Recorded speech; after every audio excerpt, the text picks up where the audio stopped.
Welcome to tonight's bedtime story, You Are Socrates. The year is 399 BCE. The stone walls of your Athenian prison are cool to the touch. Outside, the city murmurs softly. A city that once praised you, now preparing for your death. But within you there is calm.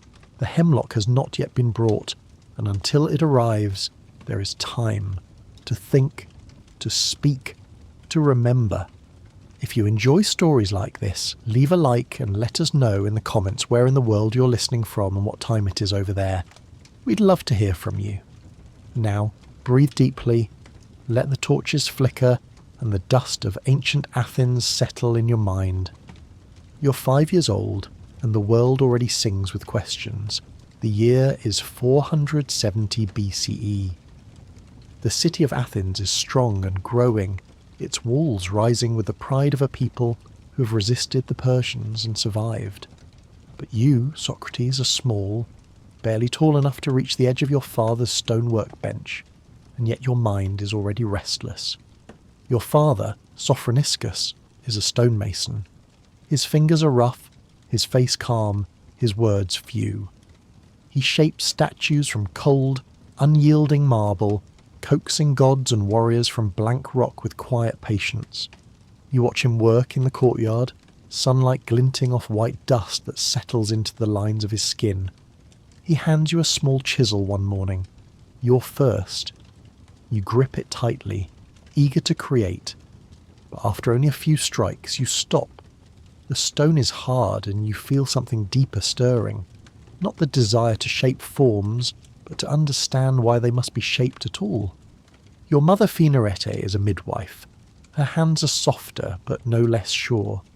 You sit near her as she prepares herbs, folds linens, speaks calmly to expectant women. She explains nothing unless you ask. But you always ask, where do babies come from? Why do they cry at birth? Where is the soul before it enters the body? She does not always answer, but she never tells you to stop asking. Sometimes she looks at you quietly and smiles. You'll be more trouble than the gods can handle, she says. At 6, you walk the agora barefoot. The marketplace is the heart of Athens, loud, alive, full of olive sellers, philosophers, poets and pickpockets. You thread through legs and cloaks, careful not to lose sight of your father as he shops for olive oil and goat cheese. But it's the words, not the goods, that captivate you. Men shout about politics. Young boys recite Homeric verses with swelling pride. Older men argue about whether Athens should send more ships to aid its allies. You don't understand it all, but the tone of it excites you, that words can move others like wind moves sails. You're 7 when you first visit the Acropolis. The climb is steep, but you refuse your father's hand. At the top, the wind lifts your tunic and fills your lungs with cool, dry air. You stand in awe beneath the unfinished Parthenon, where scaffolds stretch across white marble like spider webs. Your father shows you where stone is being hauled up, where columns are carved. But your eyes go to the statues, Athena with her spear, poised and silent. You stare into her stone face and wonder, does she watch us? Does she think as we do? Or is her wisdom something different, unreachable? By 8, you are reading Homer. Not well, not fast, but with a kind of reverence. You trace the lines with your finger by oil lamp, whispering words of rage, of war, of gods who intervene and men who defy fate. Achilles, you think, is not truly strong. He's angry. He's afraid. Odysseus is clever, yes, but often dishonest. Are they heroes? You close the scroll and stare into the flame. What makes a person good? At 9, you begin carving small figures beside your father. He tells you to watch the way shadow falls across a shoulder, how the curve of a wrist must suggest life. You do as he says, but your mind wanders. One afternoon you ask, what if the statue we carve is only the shell of something deeper? He stops his hammer mid-swing and looks at you, his eyes crinkling. Ask your mother, he says. She works with what's inside. That same year, a travelling philosopher comes to the agora. He He is older, lean, wrapped in a threadbare himation. He does not sell anything. He only speaks. You sit on a stone near the base of a pillar and listen. He speaks of how no man truly knows anything, how wisdom lies in admitting ignorance. He points to a boy your age and says, even he may be wiser than the generals if only he knows that he does not know. You feel something shift inside you, a spark catching dry kindling. At 10, you walk alone through Athens in the early morning. You like the quiet before the city wakes, before the sellers shout, before the streets fill with people and laughter and song. You look up at the clouds, ever shifting, and wonder if thought is like that, always moving, never solid. You begin to notice how people speak, not just what they say, but what they don't. The pauses, the avoidance, the defence. It occurs to you that people fear questions. You do not. Your clothes are plain, your nose too wide, your lips too thick. Other boys sometimes laugh, but it never lasts long. You are not offended. You ask them why they think beauty matters, and they cannot answer. You ask what kind of soul a beautiful man might have if he never questions himself. They call you strange. But then, some begin to follow you after school, just to hear what you'll say next. At 11, your father takes you to the countryside. You help him gather stone near Mount Hymettus, where bees hum in wild time and the sky stretches clear and endless. In the quiet of nature you feel smaller, but also more connected. You watch ants build tunnels, birds weave nests. You begin to wonder if reason exists beyond humans, if the universe itself thinks.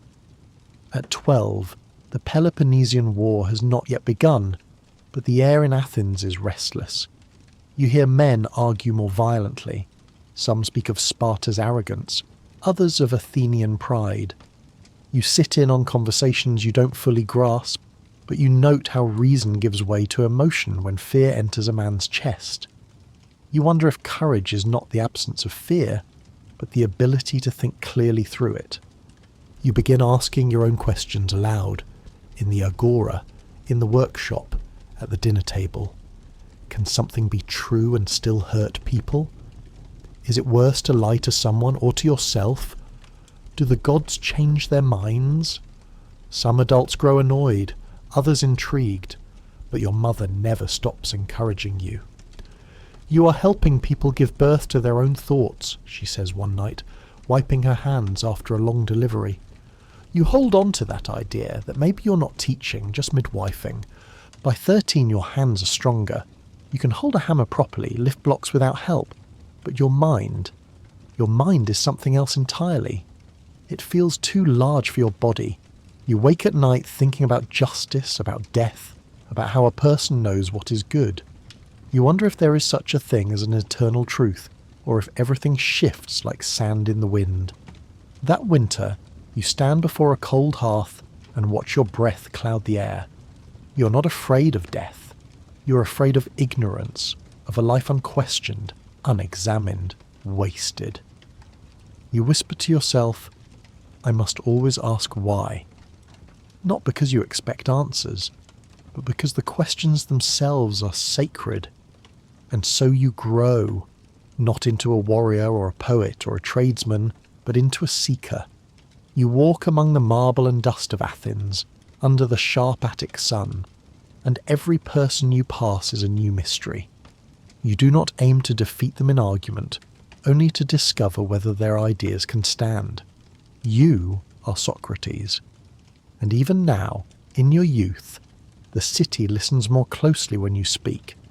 Not because you claim wisdom, but because you do not. You're 15 years old. The streets of Athens stretch before you like veins through the heart of the city, humming with thought and trade. The smell of roasted figs and baked barley hangs in the warm afternoon air as the agora comes alive with its usual rhythm. Vendors calling out their wares, horses clopping over uneven stone, politicians wrapped in conversation beneath the porticos. But you do not walk these streets with coin or errands in hand. You walk with questions, not to ask for goods, but for understanding.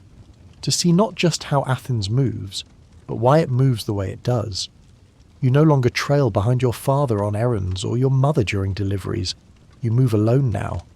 At times you carry scrolls under your arm, but more often you carry nothing at all. Just the weight of your thoughts and the quiet certainty that there is something beneath appearances worth uncovering. You listen more than you speak. A fishmonger debates loudly with a customer about a price, but you notice the assumptions behind their words: fairness, honesty, need. A young man boasts of his wrestling victories, but you see the insecurity behind his voice. You're beginning to see people not as they present themselves, but as they are: messy, uncertain, full of contradictions. As you grow into your late teens, your voice changes, but your questions remain steady. You speak with older men, merchants, poets, stonemasons, not to teach them, but to see how far they've truly thought about what they believe. Sometimes they grow angry with you. You ask too many questions, they say. You twist their words. You challenge things that should not be questioned. But others begin to listen more closely. Some return to the agora not for goods, but for you. They ask what you think. You respond not with answers, but more questions. Slowly, a quiet circle begins to form around you, not of disciples, but of fellow seekers. You are no teacher. You are a midwife of thought, just as your mother was of the body. The city itself seems to breathe differently with each passing year. You hear whispers of Sparta growing restless. The Delian League expands, and so does Athens' influence, and with it, the pride of its citizens. Pericles, with his calm authority, speaks in the Nyx about democracy, about Athens as the school of Greece. You attend when you can, watching from the back of the crowd. You admire the clarity of his thought, the precision of his language, the way he stirs the soul. But you wonder, as you always do, if even he sees the whole truth. You wonder what lies beneath the polished words, what dreams or fears steer the course of the city's future. You are 20 now, and though your father has long urged you to follow his trade, you have no passion for chisels or stone. He does not argue. He only shrugs and continues his work, carving statues for temples and wealthy patrons. You respect the labour, the discipline of it. But your stone is thought, and your tools are words. You walk the city each day as though it were your workshop. The agora is your home, the marketplace, your academy. On cool mornings you walk with Plato's older cousin, Glaucon, through the olive groves outside the city. He listens closely as you ask whether wealth improves a man or merely reveals him, whether laws guide virtue or merely punish its absence. He tells you your words linger in his mind long after you part. You tell him they linger in yours too. You do not speak to impress, only to explore. Not all your questions are met with openness. A prominent sophist, a man who charges fees to teach the art of persuasion, grows irritated by your presence. You do not flatter him, nor do you bow to his reputation. You ask him whether winning an argument is the same as discovering the truth, whether skill with words should outweigh the pursuit of goodness. He sneers. Others laugh, but a few fall silent and look to you. You realize then that truth does not need to be defended with volume. It can stand quietly as long as it is firm. You're 25 when the Peloponnesian War finally erupts. The streets of Athens shift from the rhythm of prosperity to the urgency of defence. Young men enlist. The mood changes. There is fear now beneath the laughter, bitterness behind the speeches. You do not fight, not yet, but you feel the war press against your skin like heat rising from the stones. You continue to walk and speak, to question and listen, but now there is tension in every word exchanged.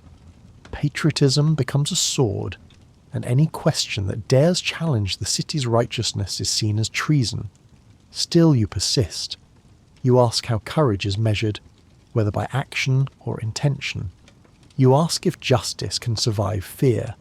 Some days you speak for hours beneath the stoa, your words winding like rivers through ideas that have no map. A small group follows you often now. Not students, not exactly, but as companions in curiosity. You do not instruct, you only prod, nudge, lift. When they struggle to articulate an idea, you do not mock them. You wait. You let silence hang until the thought is born. Some call this method slow. You call it necessary. There are moments when you doubt yourself, when you walk alone through the shadows of late evening and wonder if your path leads anywhere at all. You own nothing of value. You earn no fees. You have no titles. And yet, you feel rich. Not with coin, but with clarity. You're not certain of anything. And that, you believe, may be the beginning of real wisdom. By 30, the war tightens its grip. Athens suffers. Plague arrives, and with it death on a scale you've never known. You see bodies burned. You see loved ones weep. You speak less during this time, not from fear, but from reverence. In silence, you contemplate what it means to live well. Not live long, but live rightly. You see how fear makes people cruel, how loss can turn men bitter. But you also see resilience. You see compassion in unexpected places. You learn that wisdom is not a shield against pain, only a way to meet it without flinching. As Athens rebuilds and regathers itself, you return more often to the agora. The temples are still busy with offerings. The philosophers are still eager to be heard. But now, when you walk into the marketplace, heads turn. Not in mockery, but in quiet recognition. The strange man with rough features and simple clothes, the one who claims to know nothing, is being listened to. And that, perhaps, is what makes you dangerous. You never write your words down. You believe knowledge must live in the living breath of conversation, not the cold ink of scrolls. You believe philosophy should be done, not just studied. Every morning you rise not with plans, but with intention. To walk, to speak, to ask, to learn. You're Socrates. You're not wise, you're not wealthy, you're not a leader. But in the murmuring heart of Athens, your voice is beginning to echo, not because it declares, but because it questions. You're 30 years old when your name is spoken at Delphi. The sky above Athens is pale and cloudless that summer, the streets dry, sun-glared, and filled with the scent of olives turning soft in their baskets. You walk these streets as you always have, quietly, simply, without the fanfare that others might expect from a man whose questions have begun to ripple through the city. But news moves faster than footsteps, and word comes that the oracle at Delphi has spoken of you. It is not you who makes the journey there. It is Chaerephon, your friend, your companion, your mirror in spirit. He has gone to ask a question that you yourself never would. Is there anyone wiser than Socrates? And now, you're told, the Pythia, the voice of Apollo, has answered. Number. There is no man wiser. The claim clings to your mind like dust in the heat. It does not fill you with pride. It fills you with unease. You're not wise. You know this with the full weight of your being. If there is anything you are certain of, it is that you know very little, and yet the oracle, the sacred, time-honoured voice of the gods, has spoken. You do not doubt the gods, but you must make sense of this paradox. The oracle cannot lie, but neither can your soul accept what you do not feel. So you set out to understand, not with travel, but with inquiry. You begin not in temples or schools, but among those who are praised for their wisdom. The poets, the craftsmen, the statesmen, the sophists with silver tongues and polished sandals. You ask them questions, gentle at first, then deeper.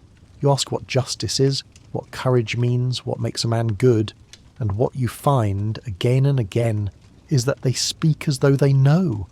But when pressed, when asked to define, to examine, to strip away the pretense, they flounder. Their answers fold inward. Their certainty was a mask. You begin to understand what the oracle meant. Not that you possess wisdom, but that you possess the recognition of its absence. You know that you do not know, and that perhaps is the beginning of real understanding. It is not a comfort, it is a task, a divine burden, and you accept it. Athens is changing around you. The war continues in fits and starts. Alliances shift, leaders fall, and through it all the city grows louder, more boastful, more certain. In the symposia, Men speak in declarations.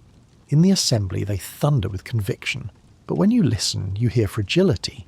Certainty built not on truth, but on fear of uncertainty. You're not loud. You do not dress to impress. You wear the same worn hatmation day after day. You walk barefoot, even in winter. You eat little, sleep little, possess nothing beyond what is necessary, and yet you are becoming known, not by choice, but by presence. People gather when you stop in the agora. They know you ask questions that cannot be answered easily. Some come to listen, some come to argue, some come to watch you dismantle a man's certainty with nothing more than inquiry. You do not humiliate, but you do not protect illusions either. By 35, you have become a fixture in Athens. You speak with anyone, rich or poor, noble or servant, merchant or priest. You ask the same questions regardless of station. What is virtue? Can it be taught? Is something good because the gods say it is, or do the gods say it is because it is good? You do not provide answers. You're not a teacher. You're not a prophet. You're a midwife of the soul. Plato, still young, watches you from a distance. He listens carefully. You notice him often near the edge of the group, his brow furrowed, his gaze sharp. He will one day become your scribe, your legacy. But for now, he is just another youth drawn to the strange man in the market who speaks with more questions than certainty. Your method is simple. You ask a question, you receive an answer, and then you test it, gently, then rigorously, like tapping a vase for cracks. If it holds, you press further. If it shatters, you brush aside the pieces and begin again. Most cannot endure the process. They mistake it for attack. They grow angry, defensive, wounded. But a few, a precious few, begin to understand. They see that the breaking down is not destruction, but preparation. For growth, for real thought, for clarity. Not everyone appreciates this. The sophists, men who make coin teaching the art of persuasion, begin to see you as a threat. You do not charge fees. You do not offer tidy answers. You cannot be bought or flattered. They call you a corrupter, a nuisance, a fool who cloaks his ignorance in riddles. You smile. You nod. You ask them if they are certain of their claim, and whether certainty alone makes something true. As the years pass, your reputation grows, not as a hero, not as a sage, but as a presence that cannot be ignored.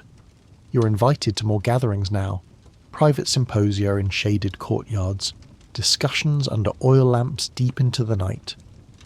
Wine flows, but your cup remains half full. You drink slowly. You speak rarely at first. You wait until the boastful voices tire, and then, when the room quiets, you speak, and the air changes. At 40, you are called eccentric. At times, you are mocked. People caricature your face, your gait, your manner.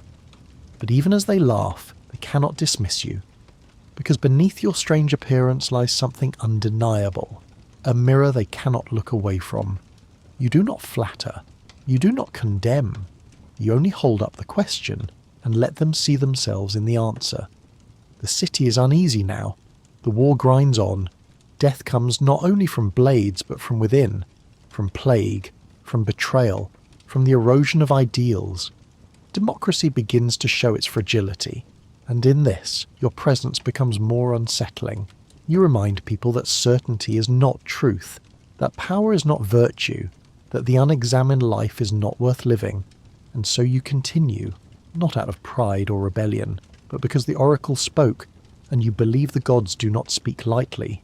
You do not know, you never claim to, but you are willing to ask, again and again, without fear, without end. You are Socrates, and the mission has begun. Not one of conquest or rule or fame, but of thought, of clearing the fog, of holding the soul to the light and asking gently, what is it that you believe, and why? You're 65 years old. The war is over. The dust of empire has settled, and Athens, your city, no longer shines as it once did. The streets are quieter now, not with peace, but with something heavier. Humiliation, Sparta has won. The Delian League is broken. Walls have crumbled, and with them, a certain illusion of immortality. You feel it in the silence of the agora, where once the clash of ideas mingled with the shuffle of sandals and the bark of philosophers. You feel it in the way men avert their eyes now when you speak, not always out of fear, but out of exhaustion. They are tired of war, of loss, of questioning. You walk the city just the same. Each morning the stone beneath your feet feels a little colder, but your mind is no less active. The questions still burn, perhaps now more than ever. Because when a city is stripped of its pride, it must look inward. And that is where your voice still points. Inward, beneath the layers, beneath the ashes. What is justice when power fails? What is virtue when loyalty to the state is betrayed by the state itself? Who is good when all sides have blood on their hands? The 30 tyrants come, 30 men, some former allies of Sparta, some Athenians turned bitter. They promise order. What they bring is fear, executions without trial, wealth seized, dissidents silenced, and yet, in that grim time, you do not flee. You speak still, cautiously, carefully, but never falsely. When they ask you to assist in the arrest of a fellow citizen, you refuse, quietly but firmly. You do not run. You do not protest in the streets. You simply do not comply with evil. Others are killed for less. The tyranny lasts less than a year. The people rise. Democracy is restored. But wounds do not close overnight, and when the dust settles, the anger has not vanished. It has only changed direction. The citizens look for cause, for blame, for explanations. They want to know how Athens, proud, wise, cultured Athens, fell so far. And in their search for answers, some begin to point toward you. Not because you wielded power, you never held office. Not because you led troops, you never commanded an army. But because you questioned. You questioned the gods. You questioned the leaders. You questioned the meaning of piety, of courage, of truth. And some claim that it was this endless erosion of confidence, that weakened the soul of the city. And perhaps more damning than your questions were your students. Alcibiades, with his charm and treachery, brilliant, golden-tongued, and ultimately loyal to no one but himself. He spoke of glory, but walked the path of ambition. And Critias, once a follower of your method, now known as one of the 30, cruel, unforgiving, a tyrant wrapped in logic. You did not teach them evil, but you did ask them to think. And where they took those thoughts, the city holds you accountable. You do not defend yourself. Not yet. You only continue as you always have. You speak in the agora. You speak in the gymnasia. You speak with artisans, soldiers, youths, elders. You ask. You test. You illuminate the contradiction. And for some, this is unbearable. They begin to murmur. Socrates corrupts the youth. Socrates denies the gods of the city. Socrates is dangerous. You're now older than most. Your body aches in ways it didn't a decade ago. But your mind is clear, sharper even. Each question you ask is shaped by the thousands that came before it. You no longer walk in search of yourself. You walk in service to the work. But the city no longer sees it that way. They want certainty. You offer doubt. They want pride. You offer humility. They want restoration. You offer reflection. And in the quiet frustration of defeat, that offering becomes a threat. You hear whispers of formal charges. You're not surprised. In truth, you've been waiting for them most of your life. Because this path, this life of inquiry, has never been without consequence. You have watched men lie to win favour. You have watched men flatter to gain office. You have watched ideas twisted into weapons. But you have never done so. And now, perhaps, you will pay for that. The agora is not as welcoming as it once was. Some who used to gather now keep their distance. Others still come, curious, anxious, wondering what you will say, how you will respond. But you do not change your rhythm. You have always lived simply. You have always spoken plainly, and so you continue. Meletus, Anytus, and Lycan bring the charges. You hear their names and you do not flinch. You understand what they represent. Not just men, but ideas. They fear what you stand for because it cannot be controlled, because it does not serve the city's hunger for unity, pride, and clean answers. They call you impious. They call you a corrupter. They say you dishonour the gods and twist the minds of the young. You do not protest in the streets. You do not rally supporters. You accept the summons. You will speak in court as you have always spoken, with honesty, with reason, and with calm. You are not afraid, not because you think you will be spared, but because fear cannot reach a soul that has already chosen its path. You are Socrates. You do not run from death. You run from ignorance. And now the city will ask its questions, and you, as always, will answer with more. The light spills through the cracks in the wooden shutters, a pale glow that creeps across the floor of your modest home. You rise before dawn, as always. The air is dry, cool against your bare skin. You feel your joints creak softly as you dress, slipping your familiar hymation across your shoulders. It is worn and plain, unremarkable among the vibrant fabrics others wear to gain favour. You never cared for such things. Not before, not now, and not today, the day they will judge you. You step out into the street just as the sky begins to shift from black to grey. The city stirs.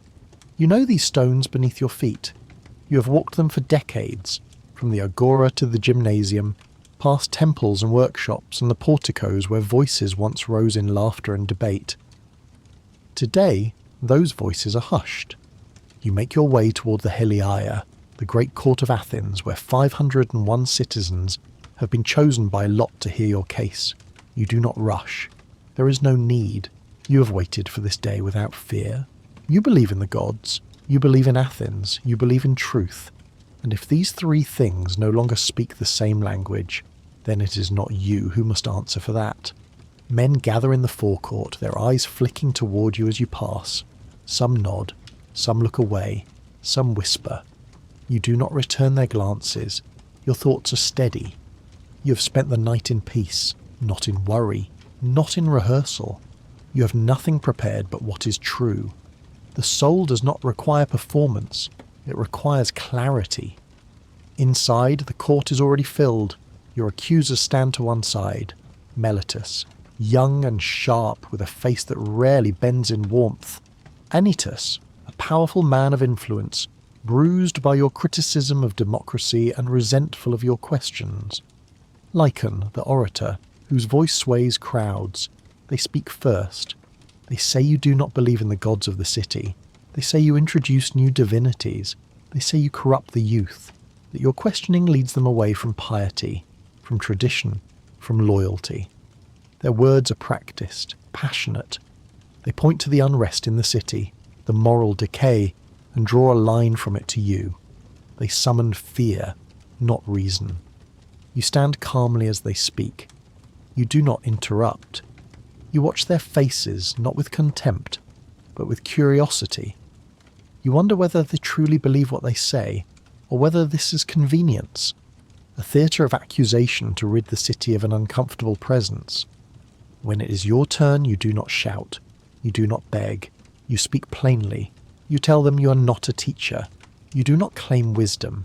You only know that you do not know. You explain the meaning of the oracle at Delphi, how the gods said no man is wiser than you, and how you sought to test this. You tell them you questioned poets, craftsmen, politicians, not to shame them, but to learn. And what you learned was that knowledge is rare and that certainty is often mistaken for it. You deny corrupting the youth. You remind them that you never charged a fee, never forced your words on anyone. The young came of their own will. You spoke with them openly. You ask questions and let them answer. If that is corruption, then Athens has changed. You speak of your daimonion, the divine inner voice that guides you. It never tells you what to do, only what not to do. You say that voice is the closest thing you know to the divine. It has never led you toward evil. You do not flatter. You do not apologize. You offer no show of remorse because you do not believe you have done wrong. You say, I am not afraid of death. I am more afraid of doing something unjust. You say, the unexamined life is not worth living. And the court listens. They deliberate. The 501 citizens retreat to their wooden ballots, marked with holes and tokens. There is no judge. The people decide. And when they return, the decision is made. You are guilty, not by much. Perhaps 30 votes separate your life from your death. You nod when the verdict is announced. You feel the weight of it, not in your chest, but in the city itself. A city that once prided itself on reason, now frightened by its own reflection. They ask you now what your punishment should be. In Athenian custom, you are to propose an alternative. It is your opportunity to plead, to bend, to offer exile, to offer silence. But you do none of these. You suggest that you should be fed at public expense, as the Olympic victors are, for your service to the city. There is laughter, uncomfortable, uncertain. Then you offer a fine, modest at first. Plato, your loyal friend, steps forward with others to offer to pay a greater sum on your behalf. 80 minas, enough to satisfy them. But it does not matter. The second vote is taken, and the sentence is death. You do not tremble, you do not weep, you do not beg. You speak again. You tell them that you bear no grudge, that you believe death is either a dreamless sleep or a passage to another place, where you might meet the souls of great men and continue the conversations this world was too afraid to finish. You look at the jurors and say that your accusers have harmed themselves more than they have harmed you, that silencing a voice does not erase the truth it spoke. The court disperses. You're escorted back to the small prison nearby. There is no rope, no chains. You walk as freely as ever. The sun is high now, the shadows short. And in the fading noise of the city, you find stillness. The sentence will not be carried out immediately. There is a religious festival. The ship to Delos has set sail, and no executions are permitted until it returns. You're granted a few more days. Time, not for escape, not for appeal, but for thought. You're Socrates. You have been judged by your city, and still you are free. The days pass slowly in the narrow cell, each one a mirror of the last. The stone floor is cold beneath you. A small window high above lets in a thin shaft of light that moves across the wall like a sundial for a life nearing its end. You sit on the low bench with your back straight, hands folded, eyes calm. There is no restlessness in your movements, no dread in your bones. You are, as always, waiting for clarity, and it comes to you now not in questions but in stillness. There is no bed, no blanket, only the simplicity you have always chosen for yourself. The guards speak softly around you. They do not know what to make of you. The old philosopher who smiles more than he speaks, who looks at the world with wonder even from behind iron bars. Each day friends come. Plato visits, as do Crito and Apollodorus. Others as well, students, companions, those you have spoken with under trees and beside fountains. They arrive with concern in their eyes and leave with confusion. For you do not grieve, you do not argue against the sentence, you do not rage, you only continue as you always have, asking questions, sharing thoughts, listening carefully to the way words fall into silence. One morning Crito comes earlier than usual. The light outside has only just turned from blue to gold. He sits beside you, close, and leans in. There is a plan, he whispers. A boat. Friends in Thessaly. The guards can be paid. You can leave tonight. You turn to him, and though your voice is gentle, your meaning is firm. You will not run. What would it mean, you ask, if you lived at the cost of your principles? If you taught others to seek truth but fled the consequences of living by it? If the soul must be preserved above all, how could you injure it by escaping justice? Even flawed justice. The law has spoken, and though men may twist the law itself must not be undermined. Athens is your city. even in its error. You have lived by its customs. You will not break them now. Crito lowers his eyes. He understands, not with approval, but with love. The kind of love that lets go. The days shorten. The ship from Delos is seen returning on the horizon. Its bright sails cutting across the sea. The sacred festival is complete. The gods have been honoured, and now the sentence must be fulfilled. You're not told the exact hour, but you know there is something different in the way the guards walk, in the quiet between footsteps. The moment has arrived. The room is quiet, your friends gather close. The cup is brought in, simple, earthen, filled with a dark green liquid. Crushed hemlock. The smell is sharp, bitter. You take it in your hands. There is no ceremony, no wailing, only breath. Steady. You speak to those around you. You remind them, not with instruction, but with example, that the soul is not the body, and death is not an end, only a passage. You lift the cup. It is cool against your lips. You drink slowly, deliberately. The taste is sour, like earth and iron and old leaves. When it is done, you place the cup back down and sit quietly. Your friends weep. You do not. You remind them again. Death is either nothing, like a long, dreamless sleep, or it is something, a place where questions continue, where the soul meets others who lived by thought. You lie back. The numbness begins in your legs. It climbs slowly without pain. You describe it calmly, like a man noting the weather. The guards watch from the doorway, silent. Even they feel the gravity of this passing. The cold moves into your abdomen, your chest. Your breath begins to slow. There is no struggle, only a release. You speak one last time. Your final words, not shouted, not performed, are spoken with peace. And then the breath stops. The body stills. And Socrates, the man who questioned, who listened, who refused to flee from truth, leaves the world. Outside, the city moves on. Markets open. Sandals scuff along marble. Ships dock.